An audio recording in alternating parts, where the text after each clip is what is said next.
Hi, I'm Rock Solid, ecologist, geologist, and good guide. Around here, the most amazing stuff you'll find is the stuff that nature did all by herself. Come on, have a look! I'm not an urban guy, but as cities go, Rio de Janeiro's pretty interesting. Instead of fighting nature, Rio enjoys it. And it might as well, since it's tucked between great granite mountains and wide white beaches. Rio's 10 million people call themselves Cariocas, and they have 3 passions: sun, soccer, and samba, the local dance music.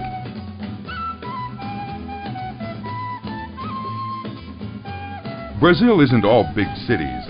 2/3 of it is covered by the Amazon rainforest, the biggest, densest jungle in the world, and home to 1/5 of Earth's plant and animal species. It's to protect those species that people like me try to discourage those who want to clear the forests for farming or mining. There's nothing like a big, pointy hunk of granite, I always say. And here's one of my favorites, Sugarloaf, rising over 1,200 feet above Guanabara Bay. Take a cable car to the top if you want great views.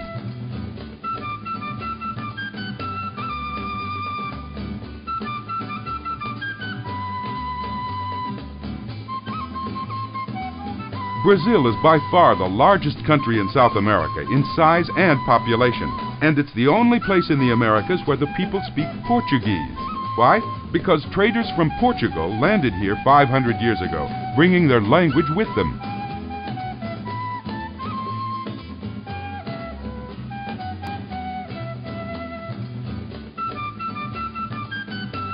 This granite peak is called Corcovado. On top you can see an amazing statue, a huge sculpture of Christ the Redeemer, with his arms outstretched, blessing the whole city. As you might have guessed, Christianity is pretty big around here. Goodbye!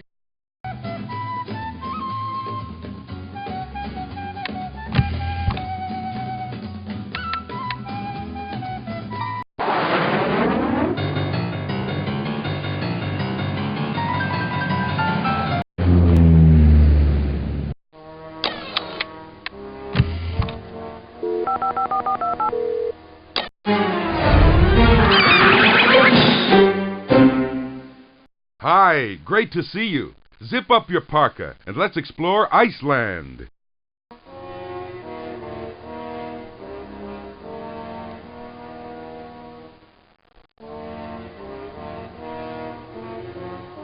Notice how clean this place is? If I was Iceland's ecology teacher, I'd give the whole country an A. Homes here are warmed with heat from thousands of active volcanoes, and their electricity comes from water generators powered by waterfalls. Just like me, they're working with nature, not against it. I'm not a huge fan of civilization, but the Icelanders are pretty good at it, I must say. They've practically never had a war. They live very long lives, and virtually everyone gets a good education.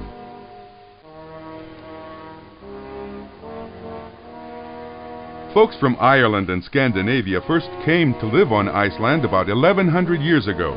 It's warmer here than other places this far north, but the settlers called it Iceland so others would think it was freezing and leave them alone.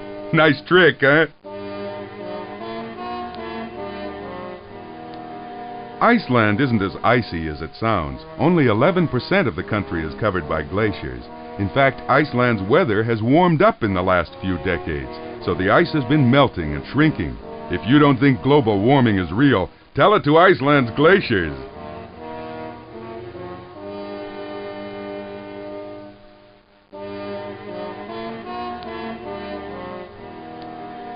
That's not a pleasure boat, it's a fishing vessel, one of about 1,000 that work the waters around Iceland. Fish are Iceland's biggest export, but there are strict rules about how many fish can be caught each year. I call that Earth smart. Goodbye!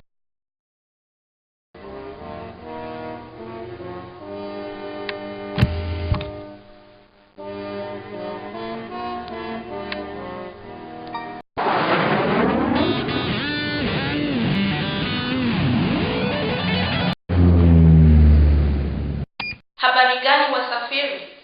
Burudika unaposafiri.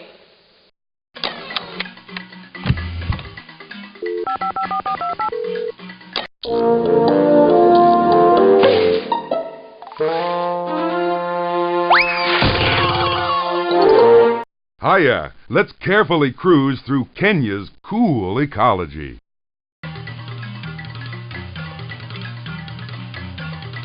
Thousands of animals live and breed here in the Mount Kenya Game Ranch, with plenty of food and no predators. The place started out as a safari club, but eventually its members decided to help the animals instead of hunting them. Every now and then, good sense prevails.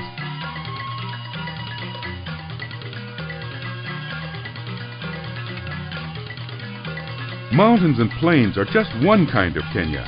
The country has all sorts of other landscapes too, from gorgeous beaches on the Indian Ocean to dense tropical forests to Lake Victoria, the second biggest body of fresh water in the world.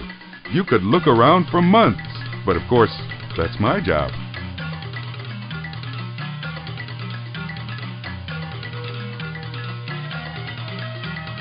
Here it is, smack in the center of the country, Mount Kenya. This extinct volcano at 17,058 feet is the second highest peak on the whole continent.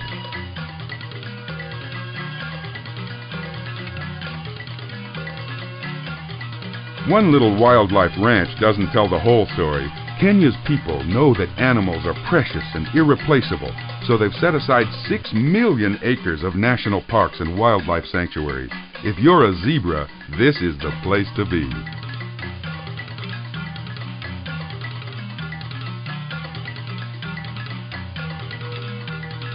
A movie star named William Holden founded the Mount Kenya Safari Club with 2 of his millionaire pals.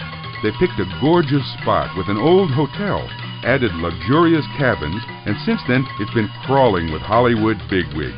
Of course, the animals really don't care if you're a movie star. Goodbye!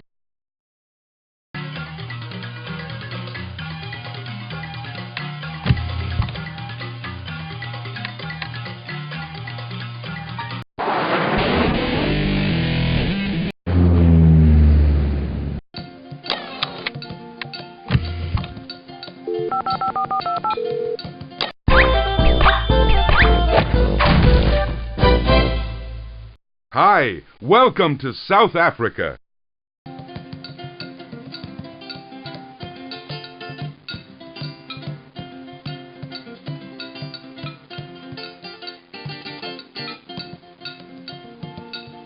This is Cape Town, one of South Africa's 3 capitals.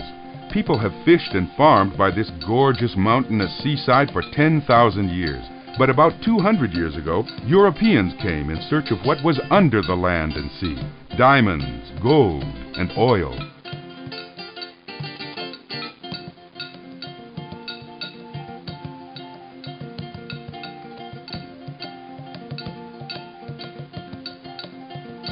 You're standing at the Victoria and Alfred waterfront.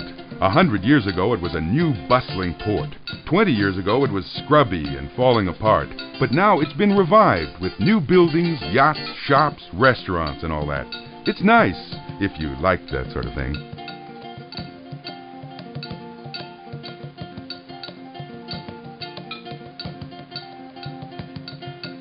Cape Town is a big city, dwarfed by a huge, flat-topped mountain, Table Mountain.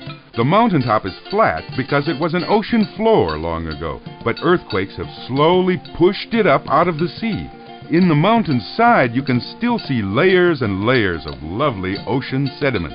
Goodbye!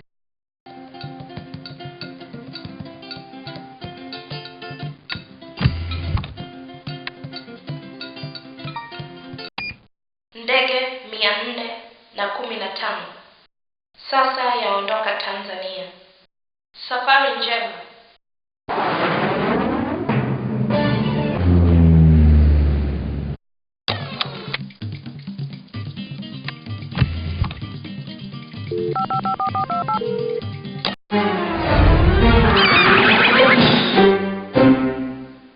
Welcome to Tanzania. Let's take a little nature walk, shall we?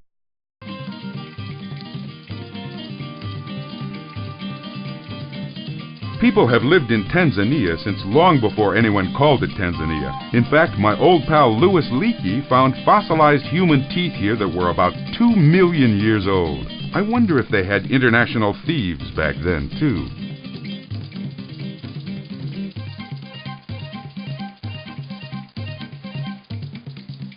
If you want to see wildlife, this is your spot. Serengeti National Park.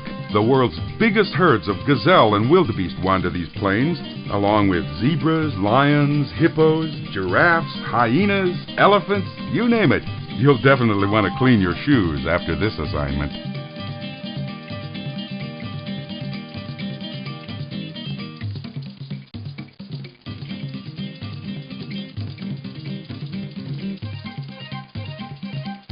Tanzania used to be two different countries, Tanganyika and the island nation of Zanzibar. They united in 1964, and now over 100 different tribal groups call the country home. But as long as you know the language, you'll get by just fine. You do speak Bantu, don't you?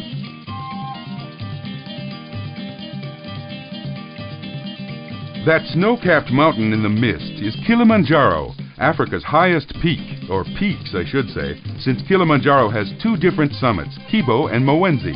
That 19,000-foot hill is actually a volcano, but don't worry, it's been extinct for years. Goodbye!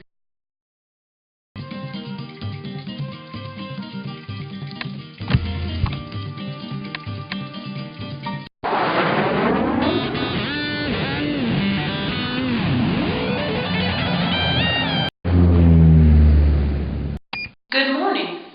Flight 916 is now arriving in New Zealand.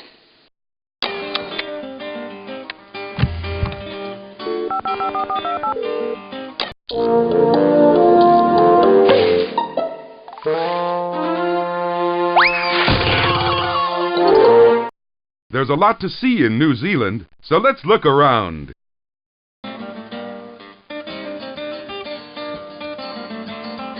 We're standing in Fiordland National Park, a protected wilderness where humans can visit but can't stay. The planet doesn't get much prettier than this. Steep mountains rising from the water, dense forests, glacial lakes, waterfalls, and more rain than you've ever seen. Got an umbrella?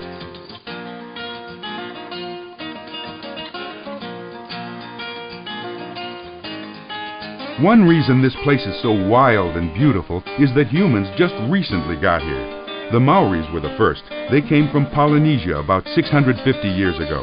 Europeans arrived just over 200 years ago and brought the real crowd. Sheep. There are 20 times more sheep than people, but of course, the sheep don't vote.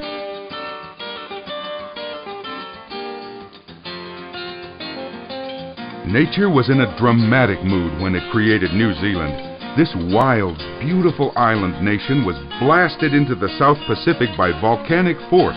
In fact, volcanoes on the North Island still supply power for much of the country. Keep your toes out of the lava.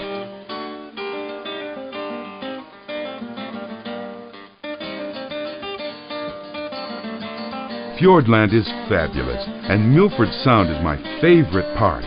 Glaciers dug out a deep valley here millions of years ago. Then the ocean filled it with water. This is a great place to take a hike and get a feel for New Zealand's topography. If you like your landscape loud, wet, and majestic, head for Sutherland Falls. Bet you never thought melting snow could be so powerful. It's not just a cool cascade, it's the fourth highest waterfall in the world.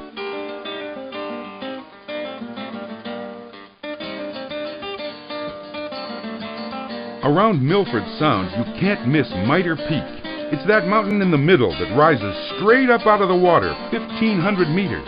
On a clear day, its reflection makes it look twice as big. It's all in the presentation. Goodbye!